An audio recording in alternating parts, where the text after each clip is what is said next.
say this, but it's been a real pleasure. Let me start over for the video. No. Okay. It's been a real pleasure to get to know Carly and to work with her throughout the process. So our goals today, we'll get the big goal of changing the world, but our smaller, right? I mean, yeah, it's yes. like, but we want to improve music education, string education, by finding some sort of common ground in communication, in the language we use, talking about special learners, and to also demonstrate how teachers can better communicate with and engage students of all abilities. With a special focus today on autism spectrum disorder, which we will refer to as ASD moving ahead. I hope this session is meaningful for several reasons, not the least of which is you're going to listen to, you're not going to sit and listen to a university professor drone on about something again. It's also not about understanding what ASD or attention deficit hyperactivity disorder or pervasive developmental disorders are. There's material written about that, and on the appendix of the handout you'll see some more discussion of that. The August-November 2020 issues of American String Teacher have some discussion and definition of that, but this session, so it's not about the content of what that is, but it's about understanding the people who are involved in that discussion. We want to value their perspectives, their lived experiences, and empowering their voices. In other words, it's not just about what we call ASD, it's about understanding that each student is individual with unique learning needs and the capacity to add or contribute something unique to our learning experiences and learning environments. So that means we are including marginalized voices. And within the disability community, those voices are still very marginalized in our society. So, yeah, what does that mean? Oh, we should talk about that, the question thing. Yes, keep track of your questions, we will answer them at the end. How's that for succinct? There's our email addresses, we promise to answer you. There we go. Okay, so what does it mean about inclusion in inclusive environment and neurodiversity? Inclusion means nothing about us without us. And changing the conversation begins with changing the vocabulary we use, the way we approach and value individual students and their unique ways of knowing, understanding, and expressing the world and themselves in the world. Now, you might wonder how Steve and I got connected on this topic and why we choose to do a presentation like this. If you're compelled by statistics, between 1% and 2% of the population on Earth has autism spectrum disorder. That's somewhere between 100 and 200 million people on Earth. And on top of that, even more, 1 in 6 are born with some kind of developmental disorder. So if you don't already know one of these students, if you haven't had one in your class or in your studio at some point, you almost certainly will.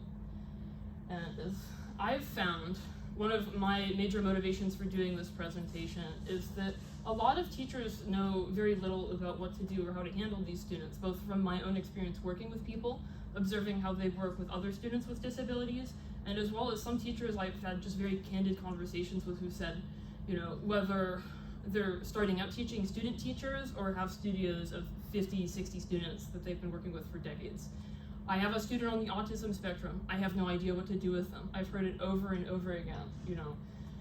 So I saw that there was value for this, and it's something I'm able to speak to because of my expertise. So in that case, I'm happy to fill that gap in a way. And just to make the point, I'm curious, how many of you have ever taken a music and special ed class? A few, okay, that's good. How many of you outside of those classes have ever heard autism mentioned in a music-related class, workshop, anything like that? Okay, so that's better than I was expecting, but it's still less than half the room, right? We want that to be everyone. So that's the point of a presentation like this, you know, is that there are still limitations. People aren't adequately prepared to work with these students, so that's something we hope to address. And just my personal experience being an autistic music student, that is me if you had not guessed already from the presentation title.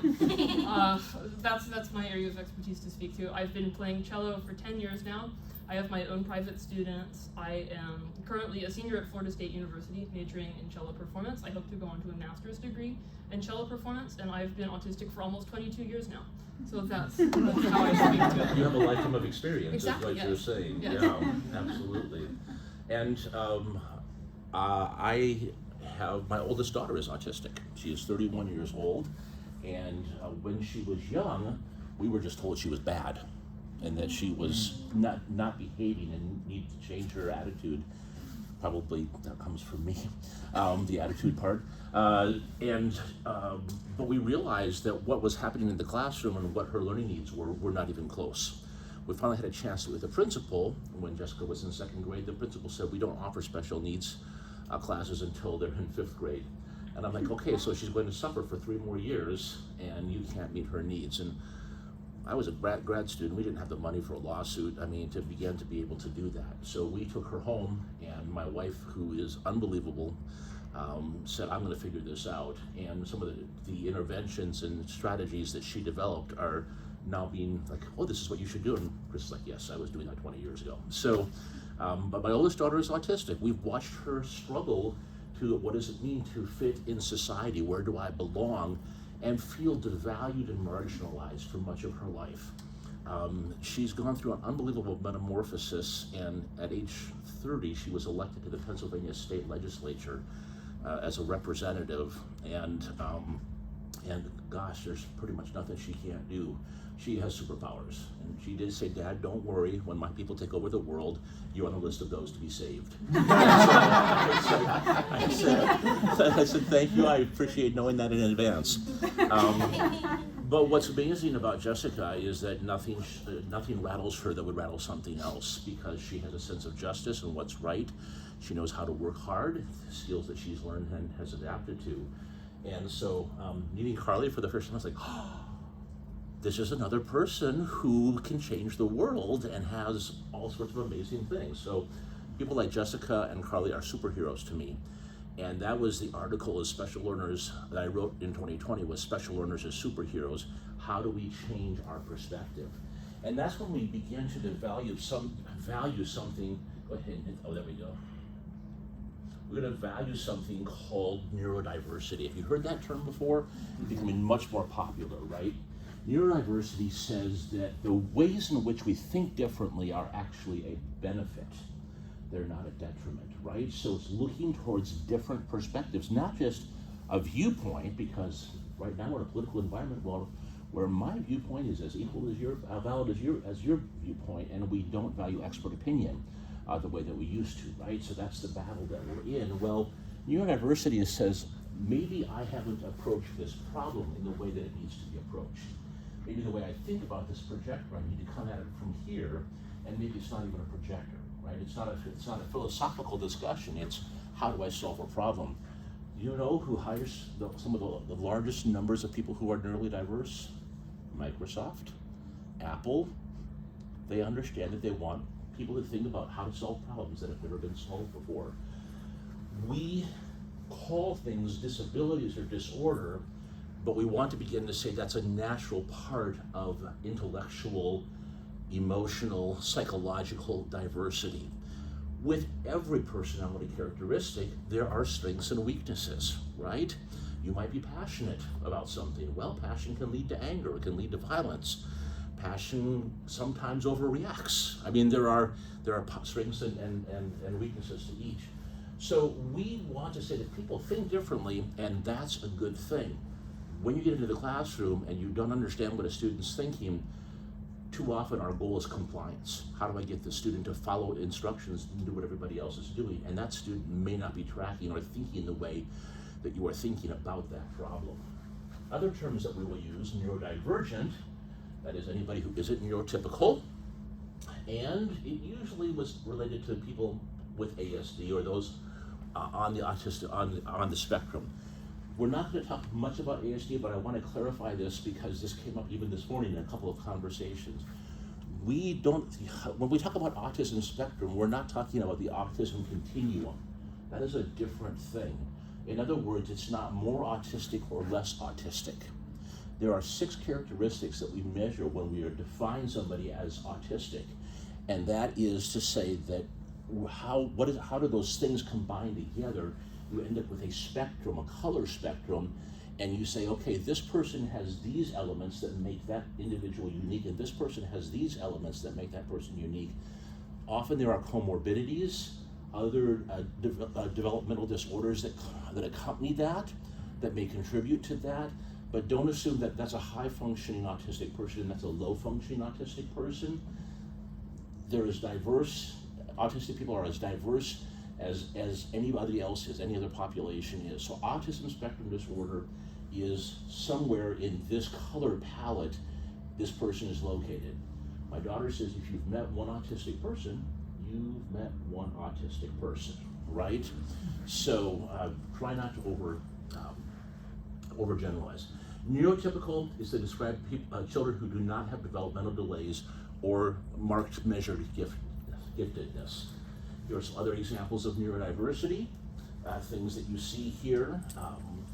The developmental disorders, neurological conditions, learning disabilities, dyslexia, dyscalculia, dysgraphia. This one is me, right here. I will constantly mess up dates and times, and it's bizarre. I wish I could do better. I can speak like 4 languages. I can't write a number down or keep track of it. Genetic disorders, some other mental disorders, when you talk about bipolar disorder or things like that. Auditory processing, many people who are autistic have auditory processing sensitivities. Why? Because people who are autistic, they have more nerve endings in their brain. There's more data being received than people who are neurotypical. The corpus callosum is more complex in people who are autistic, and therefore more information is going back and forth. So something that may not bother you is overwhelming to that individual. You have to trust that experience. Yes. See your hand up. In other words, what you're saying is that they receive more data Yes. than they can handle. Yes. That is a result of that. Yes, they receive more data, and there are ways that people shut down. We all shut down when we receive too much data. I need to go to my room and hibernate for a little bit and get away from people. But people who are autistic, when that world is spinning around them, I should let you talk about this, Carly. Mm-hmm. My daughter's experience and others with whom I've worked is there's so much data coming in, I cannot process it all, and I am overwhelmed. So stimming is a part of that. How do I bring myself back to reality? How do I find a home for myself or grab onto something that seems tangible? We hadn't planned to go here. Is there anything you want to add? People can ask more questions about this at the end if they want, but essentially what he's talking about is sensory overload, which is a characteristic of the condition, and almost everyone who has it experiences it in some way, right? And it's also common with some of these other neurodivergent conditions, but it's most well known with autism. And usually the 2 reactions we talk about are either a meltdown or a shutdown. The meltdown is an externalizing response, which is where you get the traditional, stereotypical autistic tantrum, that kind of behavior. And it's really just, in any case, a response to overwhelm with the environment. The other response is to retreat inward. Sometimes people will actually become catatonic. They can't move, they can't speak, or they might just internalize everything and be non-responsive to you while still conscious. So you can see either of those responses,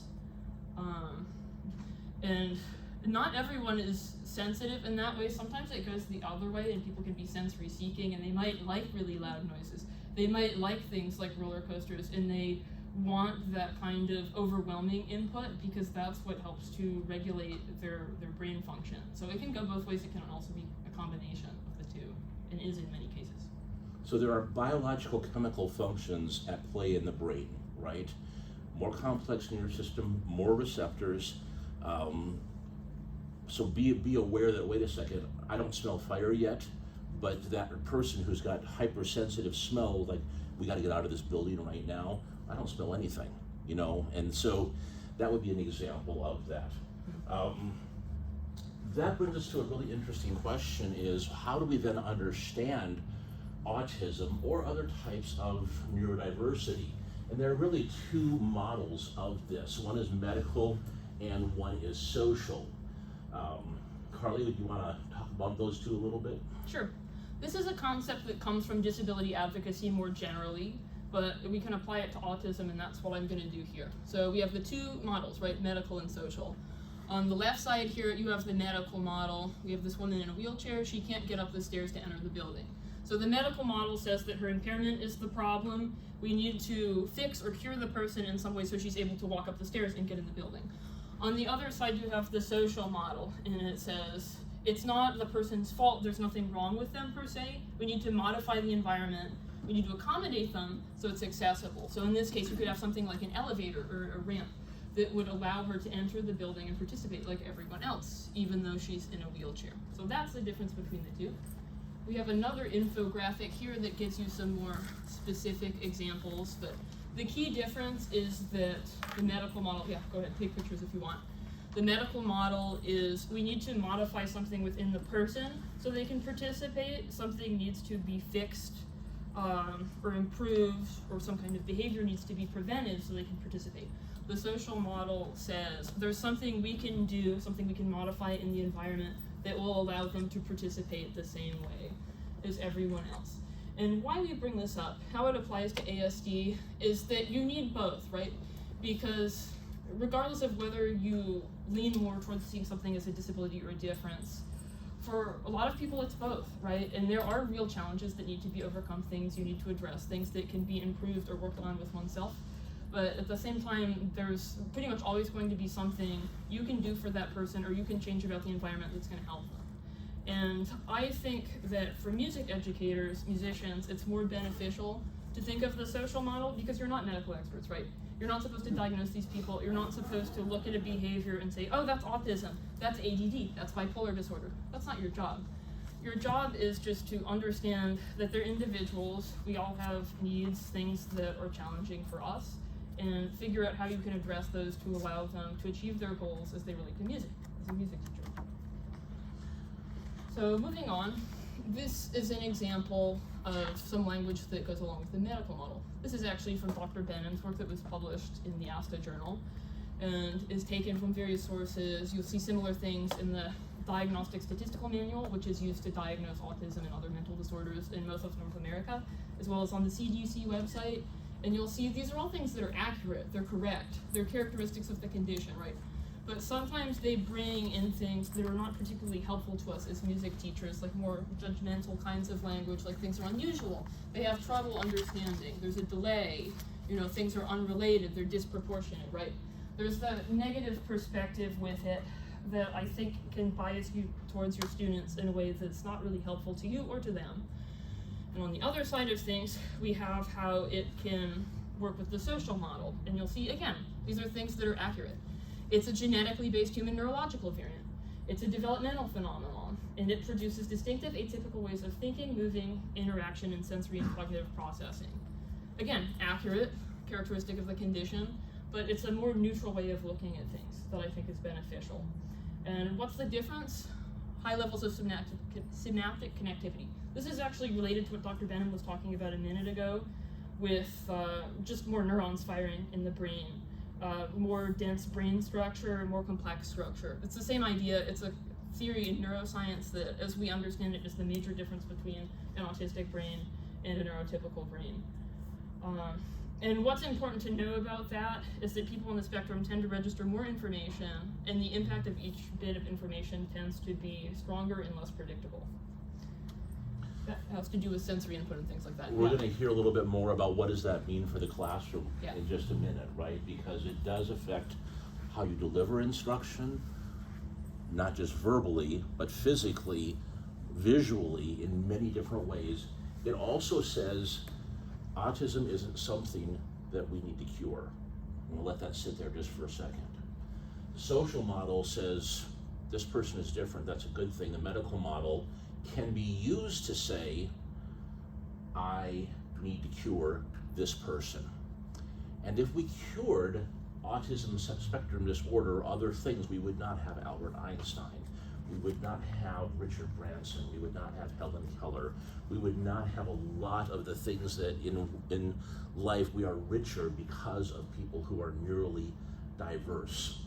There are organizations that want to find a cure for autism, and we're trying to change that perspective. And so when you're working with some of them, there are some national ones that get, oh, autism, we want to help people with autism. That seems like a good thing, but the social model says, wait a second, let's hang on for a second here. It'd be like saying, I want to make all people one gender. I want to make people all one race. I want to make people all exactly homogenous. And we're saying, no, we're not going to cure whiteness, right? Or we're not going to cure whatever you want that thing to be. It's good that people are diverse. And part of it is it's also genetically based. We see connections through familial lines. And again, this is not that discussion. The medical model can inform the social model, but it's more important right now that the social model inform teachers and let the medical experts, as Carly said, deal with that side of things. The DSM, if you haven't heard of that, that's revised every 4 or 5 or 6 years or so on, and it has changed over the years dramatically. So it is a working, living, breathing document, and when the new ones come out, there's always a huge uproar about how is it we define everything from gender identity to are certain things diseases that weren't diseases before, or now they're not as disease because we understand things differently. The challenges here is that we organize classroom and classroom experiences in a very sequential way, very defined ways. You know, strings and orchestra classes, we have seats, we have seating charts, we have rows, we have things that are, and those aren't necessarily bad things, but it's designed for control of the classroom environment, and the concept of classroom management is a really big deal. When people aren't being quiet and compliant, we assume that therefore they're behaving, but we don't value the inner world of that child. So people who have a perceived compliance and obedience may not be thinking. They may just be there. And we want to say that, okay, what does this look like? How is it going to be? What is my room going to look like? I also think it's one of the reasons that people who are autistic often value the arts experience, because it is a different experience than a compliant experience. Autistic students, because of the environment, we handicap them because of how we set things up. So I am an overweight person. If there were no elevators and only stairs in this building, because of how the structure was created, I would be excluded, or I would be disabled because of the environment in which we are. If you were up on the 22nd floor here, and I don't mean the one that's the bar area, on the 22nd floor, that's actually the 22nd floor, and you had to only get there by the elevator, you would also fall within that category. Does that make sense? So sometimes it's a matter of degree as to where we define something as being a disability.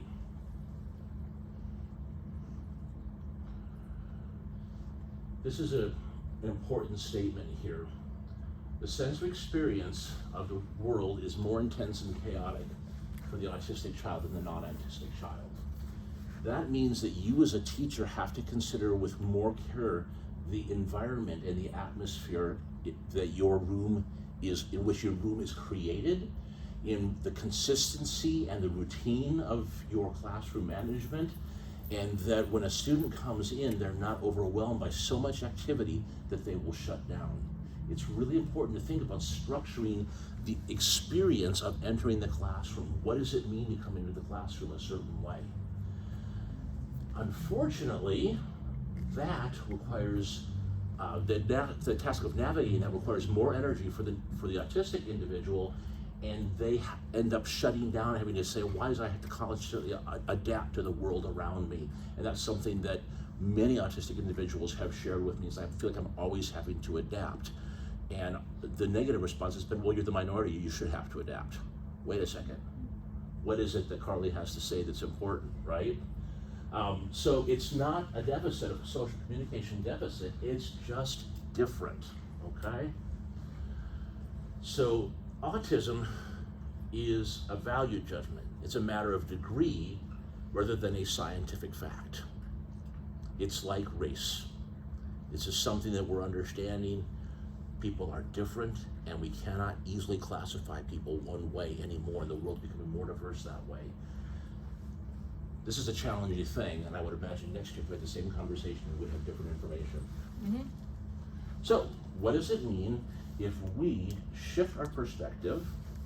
And what does it mean if we view students from the perspective of strengths rather than weaknesses? How do you think it would affect your students if you chose to focus on the beneficial elements instead?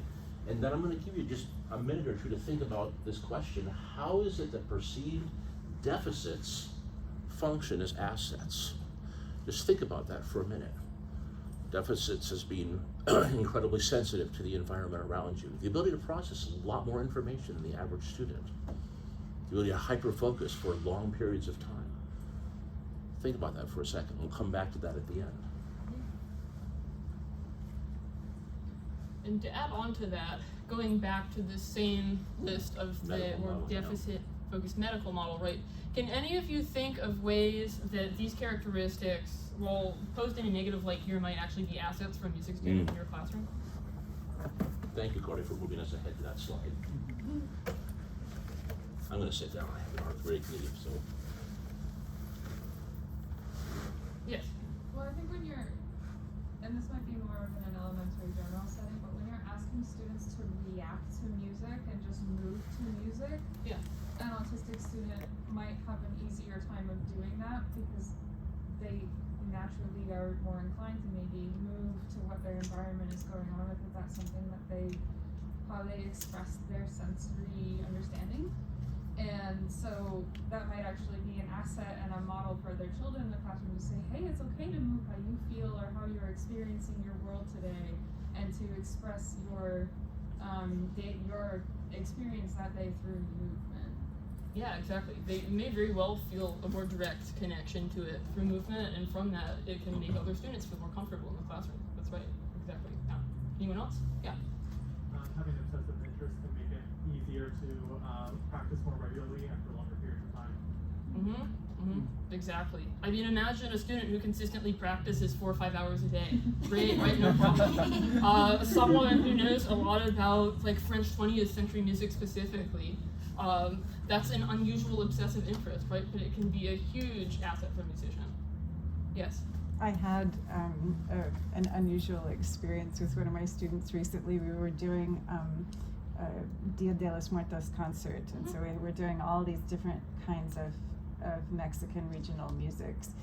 And this student went in for an incredible deep dive.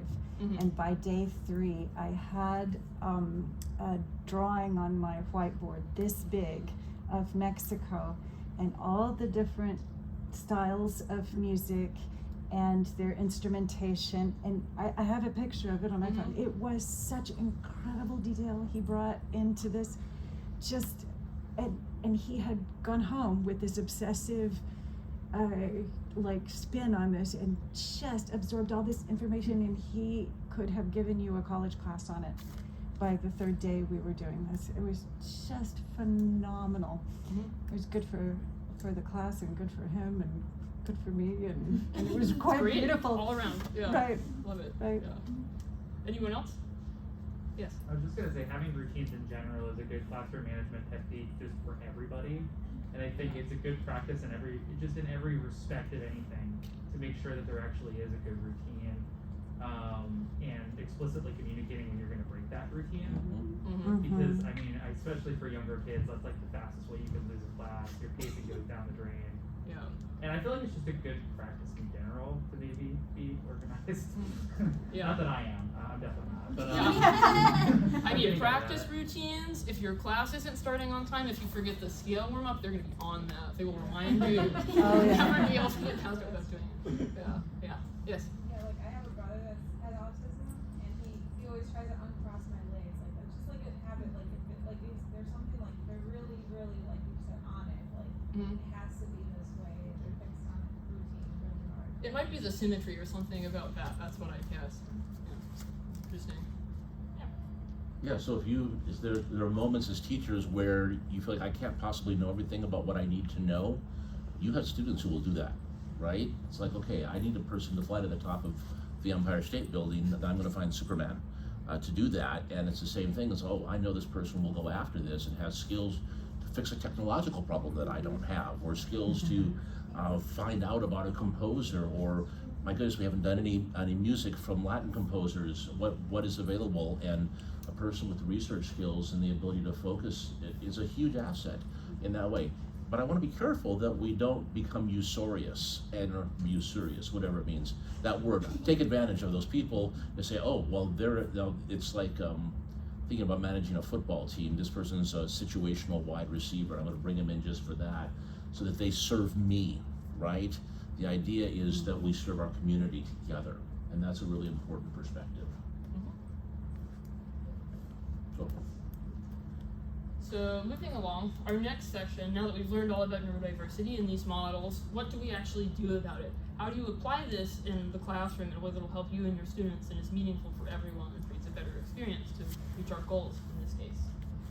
So, key idea here, communication strategies for empowering and engaging neurodiverse students in the music classroom. You need to understand that what you say, how you say it, and when you say it matter greatly. And a key consideration with autism and any of these related conditions that have to do with a communication impairment, it's considered a communication disability primarily, right? Predominantly the symptoms that we use to diagnose autism are an absence or abnormal form of communication. And what's important for all of you to understand is it's not that we can't communicate, that we're unable or less able to communicate, it's just that our style of communication is different from yours, right? So there's a compromise that needs to be reached there, and I think you'll find a lot of the time that if you're willing to put in a lot of effort, to meet that student where they are and just see the difference in their communication style, they will meet you tenfold. They're willing to put in the effort, and they probably already are. So, an important consideration there. And something else I like to talk about with these presentations is it autistic person or person with autism? We have these two, the examples of identity first language and person first language. Generally, individuals prefer identity first language, being referred to as an autistic person. This is common with some other disability communities, particularly deaf people, with the idea being that the condition is a core part of their identity, right? It affects who you are on the most fundamental level of being human, which is the way you think, your brain function. So that's why a lot of people feel strongly about this. In some cases, it surprised me how strongly. I've in fact been to autism conferences where people get into screaming matches over this in the audience. And I don't know why they care so much. I personally don't care that much myself, but I want to tell you about it because it matters to a lot of people. And person first, on the other hand, tends to be the preference of researchers, medical and education professionals. If you've taken a music and special ed class, they've probably told you it's person first language, person with a disability, person with autism, and that's fine. And there are individuals that prefer this as well. So how do you handle it? How do you know how to refer to someone? You can always see how someone introduces themselves. I am a person with autism, I am autistic, I'm on the spectrum, and respect that. How their parents discuss, them in a conversation, how they might write about themselves, that helps. If you don't have that as an example, it never hurts to ask. If you're already aware that someone has a condition, you can always ask them. It's probably not going to upset them. In most cases, they'll be grateful you asked. I, in fact, cannot tell you how many times people could have saved me a lot of trouble if they had just asked me something instead of assuming that I would think a certain way or react a certain way because I'm on the spectrum, right? So if you're not sure, just ask. One other thing I'd like to add here is because people feel pretty strongly about the identity first. If you're just speaking about the community more generally, if you say autistic instead of person with autism, it's kind of an in with people who are on the spectrum. If you say person with autism, we're not sure if we can trust you because of no, really, true. Because a lot of these organizations that are with the whole cure thing and even getting into eugenics a little bit use that kind of language. So if we see you do that, it's like, oh, do you just not know or are you with them, right? So we're a little more careful. Where there is, if you say autistic person, we know we can trust you in most cases. It's also not bad. So that's a really important point, but I would also say that even autistic individuals are learning about themselves in this process. So as I watch people who are young when I, thinking 5, 6, they begin to be aware that, okay, I'm not typical. There's something about me that's different. They don't have the language that we give kids in other areas to say, oh, he's black, she's white, they are whatever. We give kids language when they are young. We didn't have enough information to tell our daughter why she was different or what that meant. When Asperger's diagnosis kind of became, oh, she has Asperger's syndrome, right? And that was the explanation. Well, it was her own journey of discovery that informed us as parents once she got into high school and college. And she says, Dad, I'm autistic, I don't have autism. And I'm thankful she informed us of that, and she explained to me why that's the case. It is what Carly talked about is how we were all trained to say that this is not a cancerous person, this is a person with cancer, right? This is different. We have to increase the categories and the circles that are there of types of individuals, so that we don't assume that we need to cure people with red hair or cure baldness or cure whatever that might not be bad, but mostly for cold reasons. But you understand what I'm saying? And so the identity component is really important. And when we recognize another person's identity, we are saying, I see you, in the way that they do, not I love you with Avatar, but it is a way of explaining, of saying you matter to me, your dignity matters to me. So Carly wasn't suggesting that it is an in, but it's also saying the in is you're important to me, and I value what you have to say. Yeah, it's very important. And as we're talking about, communication is key, right? I cannot stress this enough. It's compromise in mutual understanding that will lead to the best engagement with your students. All students, not just neurodivergent students, right? To understand that each student is an individual, they have individual needs and challenges, and just be creative, get creative about ways to address that, right? That is how you can help all of your students. This isn't an approach that is just beneficial to students on the autism spectrum, students with mental conditions, whatever it may be. It can help everyone. And I just cannot stress that enough. And imperative in that is, do you view something as an impairment or as a difference? And a lot of the time it's better to leave this up to the individual and how they see themselves. Try to find that out. If you can't, I think it's better to take the more neutral route, right, the more social model route, and view it as a difference, right? Because the more you view a student as impaired or disordered or whatever it may be, you're putting a limit on their potential in that way. And I don't think that's ever a good thing.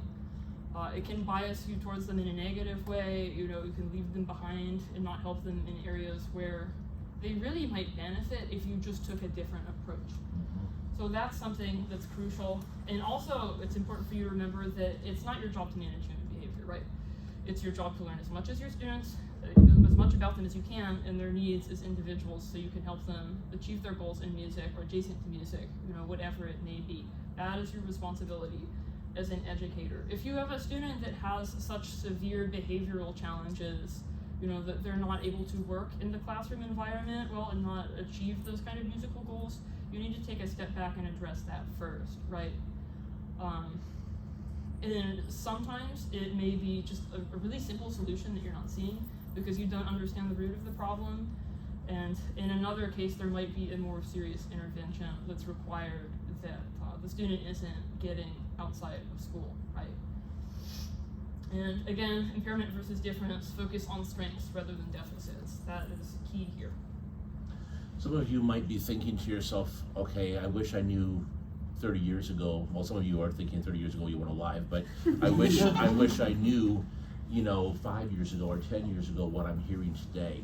And what I would say is, I'm glad you're here, right? I'm glad I'm here, and I'm glad that we're having these conversations. What can you do as a teacher? Carly mentioned towards the beginning that you don't get to make the medical call. Now, as you gain experience, you might begin recognizing signs, especially these last 2 years under COVID, stress, anxiety, depression, and we're having those conversations, right? But we are not, I have a PhD, I am not qualified to legally make an analysis or a diagnosis of an individual. What can I do? I need to engage with a person who is trained and legally qualified to do that. So have you noticed that since the war in Ukraine started, that all the covert experts disappeared? Right? It's now they're all military experts telling us what we should do in terms of military intervention. And that might be oversimplification and a bit provocative, but I don't really care right now, because my point is that I am not in a position. I'm more informed now than I was, but I'm not still trained legally with all of the sequential diagnostic sequence or skill set that people who are trained as psychologists and physicians are trained with. I don't have that. At the same time, that's why these next steps are so important. The medical field is important, but so is the social field important. That's why you need to have a team of people involved in that. So there are some positive proactive reactions and positive reactive reactions. And as we kind of wrote through these, I'm thinking to myself, oh man, I hope I didn't do permanent damage to that student when they were in 7th grade and I thought they were just being bad, right? And they could name all the presidents in order of the years that they served, forward and backward, and they drove me nuts. That's just me, that's on me, it's my ignorance. And, but there are things that can be done. One is an IEP or 504 plan. You know what those are. You've got to be present. This drives me nuts. Our student teachers from Duquesne go out and they're not permitted to be to know what the student's IEP is. Wow! Now, if that isn't the dumbest thing in the world, well, it's privacy laws. No, they need to teach the student. They need to be able to help that student and adapt instruction to that student. So you've got to, as a teacher, you've got to be present for those meetings. That's more work, but trust me, it's for the students. It's in their best interest. You also may find out when parents may say, hey, I want to let you know this is where my child is, or we're not sure yet. Our child is going through a diagnostic process. Parents hopefully will communicate that with you, but they may not always. They may be embarrassed, and as a parental personage, parental unit, as Chris and I were figuring this out, Jessica was different. We just wanted her to fit in, and we didn't understand that. And so there could be embarrassment as a parent, like, why is my child the one who's different? And why is she the one who's dancing to the music and everybody else is sitting still and clapping like they're supposed to, and Jessica wasn't? By the way, I have her permission to tell all these stories, just so you know. I do not disclose anything about her without her first giving permission. Sometimes people will tell you, and some people do not want, especially at the collegiate level, they don't want that diagnosis to be known at college. There are a variety of reasons for that.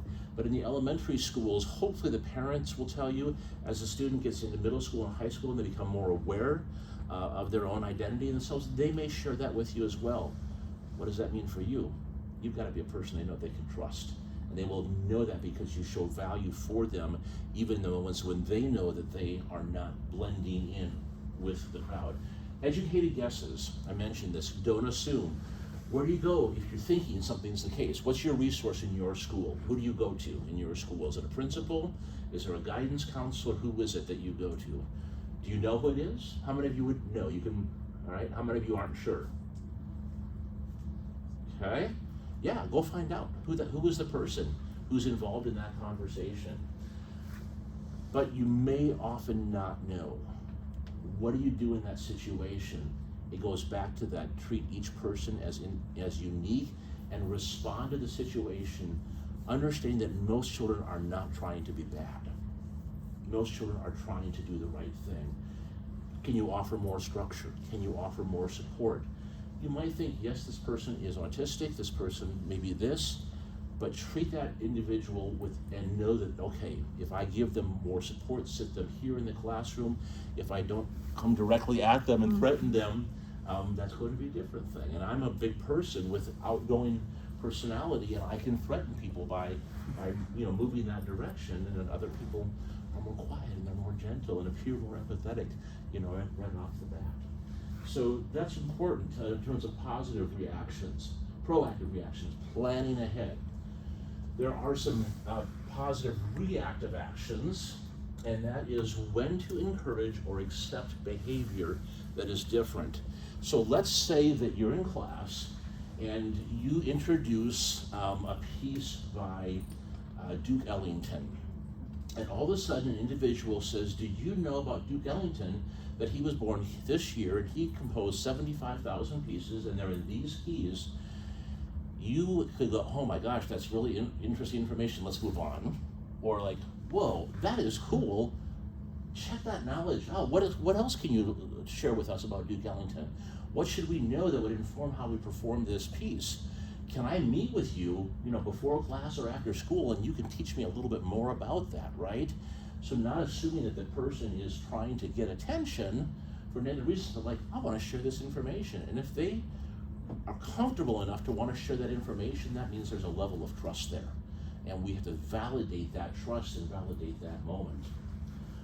When to ignore the behavior.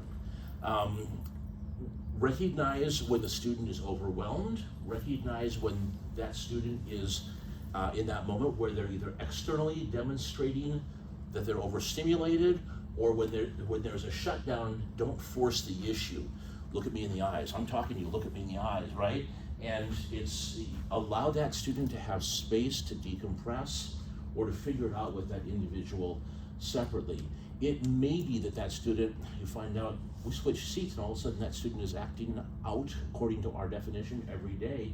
Maybe there's something else going on there, and we've got to sit and communicate and talk with that student about where would you prefer to sit? Where is it easiest for you to sit? Where do you hear the best? Where do you not hear as well? And then when to step in. Obviously, you don't want there to be danger for anybody, in any student, in any situation, and that's a key moment. There's also a moment when you say, okay, I'm out of my skill set is now, I don't have any more skills to adapt to this. What can I do? When's the appropriate time for a parental conference? Unfortunately, most parents, when we call home as teachers, they're not expecting a positive phone call. And so what I would say to you is this. If you have a student, I frankly did this for all my elementary kids. When I started them, I called their parents with something good about what they were doing in the first few weeks of lessons. Because there was one little boy, his name was Caleb, and he was brilliant, not neurotypical, and I was like, oh man, he thinks about everything differently. I'm gonna need to work with him separately because he needs to move, sorry, that was all me. I'm gonna give this up, Carly. Okay. I'm gonna yield to my, whatever this is, and try to click this again. There we go. There we go. And I thought, this child isn't trying to be bad. This child's brain is moving really fast, and he's bored out of his mind. So I called home to his parents and said, hey, I just want to let you know, I'm really enjoying having Caleb in class. And there was silence. He approaches problems differently. He learns fast on the cello. I'm going to work with him separately because he's moving more quickly than the rest of the class and seems to get bored easily. And there was silence. I said, I'm sorry, where are you calling from? And I was a new teacher in the school, and I said, I'm calling from X elementary school in Salem, Oregon. I'm sorry, are you with the school? I said, yeah. This is the first time in 6 years that someone has called home from the school with positive news about our students, about my son. Well, they were my best friend. I didn't think I was doing anything special. I wasn't trying to manipulate the situation. But now we were on the same team. And that's the thing, is we want to be on the same team with the parents for the benefit of the child, and on the same team with the child. So catch and provide the positive. Okay, this student needs to sit in class and pay attention. Well, what is the student doing that's positive? There is something that every child does that is positive and can be reinforced that way. Carly, I really think it's important that I be quiet now and that we can talk about your personal experience. Mm-hmm. Sure. So now we move into the final portion of the presentation, which is where I get to do something I don't do very often, which is talk about myself. I want to make sure we have time for you to ask me, your questions. So I'll try to just cover the main points here. But basically, my background: I started learning cello, first instrument I ever picked up, as a student in public middle school. I was 11, I was in 6th grade in a beginning orchestra class, started in group class, didn't start taking private lessons until I was 14, and from there just fell in love with music and decided to pursue it as a career, decided to go on to college. I was mainstream throughout all of school. I was never in special education, I never had an IEP or a 504 plan, In fact, I was not officially diagnosed until I was 17, right? So I went through most of school like that, and it was able to work out because I was pretty academically successful. I didn't have problems with test taking or reading or anything like that. I absorbed it really quickly.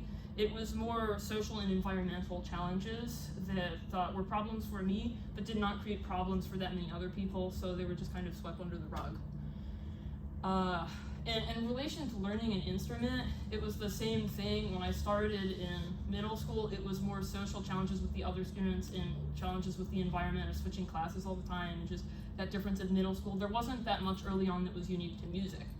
Now, of course, as I've progressed and pursued it more seriously, some things have come up. I've found the most challenging thing is actually just in interpretation and performance.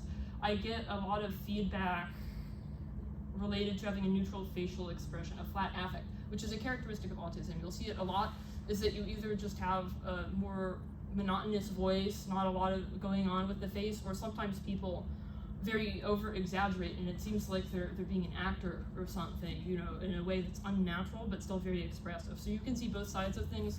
I tend more towards the neutral flat affect.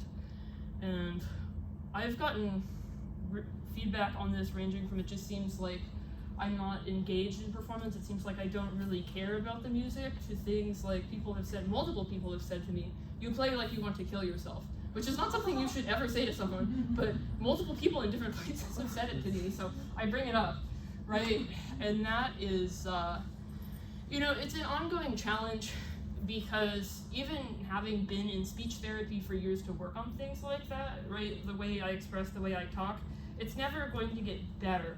It's never going to be entirely normal. It's something that can be improved upon, but I'm never going to communicate exactly like a neurotypical person. And you question if that should be the goal, right? And how that factors into being a performer. And especially as a musician, music is a nonverbal art form, right? And that's what makes it a huge ongoing challenge, is how much of this is something that I have to, you know, modify and strengthen within myself to be a more convincing performer, and how much of it is just people aren't used to the way I am and the way I express things. And that's something I continue to think about and challenge myself to as a performer. And as well, experiences with other neurodiverse students.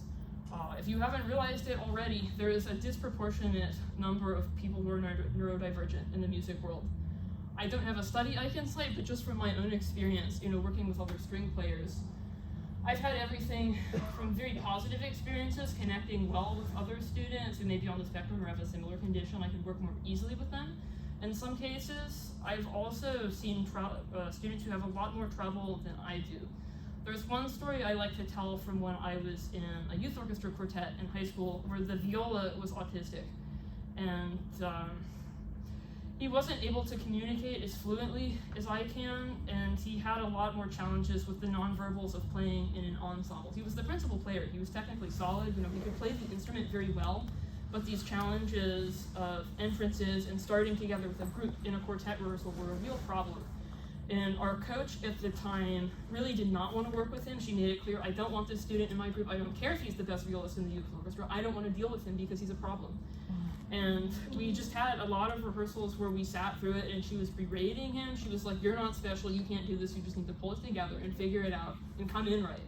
And I really think if we had just taken that student aside and either explained things to him in a different way or just taken a different approach to that kind of nonverbal ensemble communication, he would have been very successful.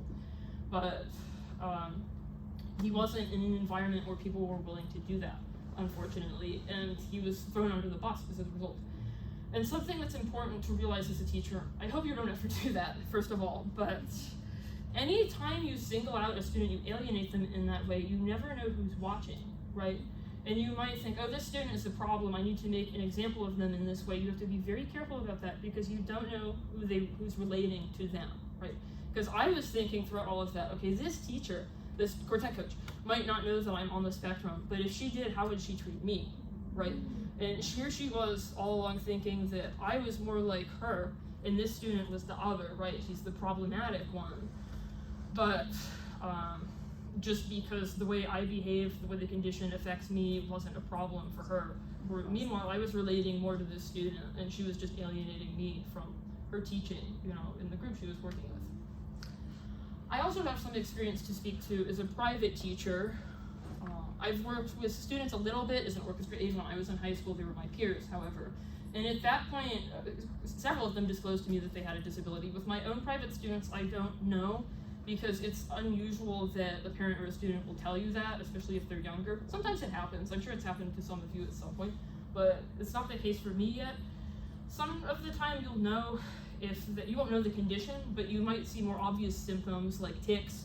It might not be Tourette's specifically. There are many conditions that can cause that, but it usually indicates some sort of disability, particular communication patterns.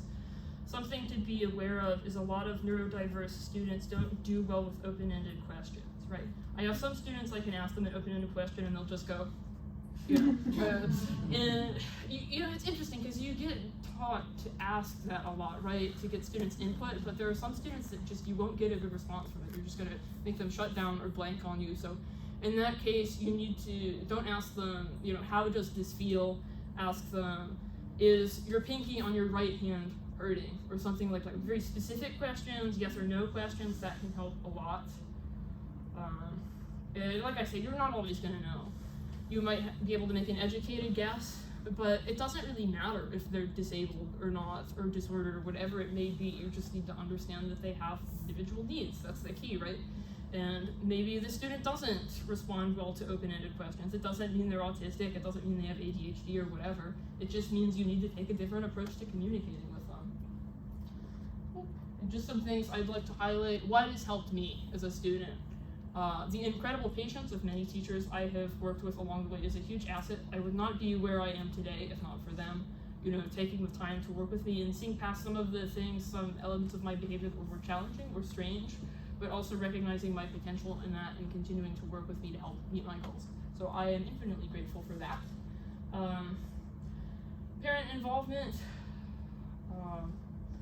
My parents weren't particularly involved up until the point I was diagnosed, which is kind of an interesting story in and of itself, but parents are going to be your greatest asset in a lot of cases. Sometimes this can go the other way, you know, if they're withholding things from their student, but just always having a good relationship, good open communication with the parents. So, you know, Dr. Benham talked about if the student can trust you, you also want the parents to be able to trust you so they can disclose these things to you. Diagnosis referrals, that goes back to, if you suspect something may be going on with a student, who is your point of contact? Is it the principal? Is it a guidance counselor, a school psychologist? You know, what is the procedure for that if you think this student might have something going on, you know, that's causing challenges for them? And if you're not necessarily qualified to help them, you can refer them to someone who can. And at the collegiate level, there are also options for this. I know FSU has an adult learning evaluation center where students can get evaluated for little or no cost for these kinds of conditions, and that's for college students. And many universities have a similar program, so just be aware of the resources that are available to you and your students. May I jump in there? Of course. If you aren't going to get help from the school, your physician, family physician, pediatrician, they can make that diagnosis. And sometimes evaluations can be really expensive. They may refer it outside of the practice, and then you can be looking at several $100s to get a diagnosis that you are looking for. You're looking for a diagnosis. You're not looking for the diagnosis. You're looking for some diagnosis, and that is prohibitive. So the fact that FSU offers that is a really big deal. But if that is a medical diagnosis, even though it's not the social model we're talking about, that gives you tools. That gives you a starting point to go into the school and say, you must work with my son or daughter to be able to address that. And that's a big, big deal. So as a parent, don't give up until you get to that spot. Yeah, that's very important because it's a pathway to legal accommodations, either at the K through 12 level or college level, and those systems work a little bit differently. The last point I had on here was to look out, this is something I get questions about a lot, is, I want to help this student, I see that they're struggling, but I don't want to single them out, right? And I say look out because you want to be careful. A lot of the times these students may retreat from the class, they may retreat inwards, and just kind of distance themselves from other students. So you may have to keep an eye out because they might not be causing a problem for you, while they might really be struggling themselves, right? And at the same time, if you have someone who's being a little more disruptive or behaving oddly around the other students, or just needs extra help in a way that the other students don't, you don't want to direct attention on them disproportionately, because then that singles them out in front of the other students. So how do you handle this? You know, it's best to just pull them aside, deal with it privately, and that can help a lot, and the students may appreciate it very well. There's some things you have to be careful about. I actually just heard a story from a colleague who is studying violin performance at a conservatory that her teacher actually asked her directly, "Are you autistic?" She doesn't have a disability or is on the spectrum that I'm aware of. Don't do that. If you're doing it in any sort of ways to actually pressure someone, you can actually get into legal trouble, so be very careful about that. I would never ask about a specific diagnosis, but you know, if you notice someone is having trouble, there's nothing wrong with asking, is there anything I can do to help you? Is there something you need from me, you know? And I think you'll find they appreciate it very much. So sometimes showing a model of, there's a student I have at the university right now, here's the assignment instructions, and what this individual submits looks so different from what the assignment instructions are, that I actually say, okay, here's what you did, actually this is what's cool about this, but here's a model of what we're looking for. This student was not trying to be bad. And so it's like, okay, how do we take that and reframe that? And so recognize that that person just may not know what you're looking for in that way, and that's a key, important key point. We waste human potential by trying to make everybody the same. And we want to recognize that people who are part of a disabled community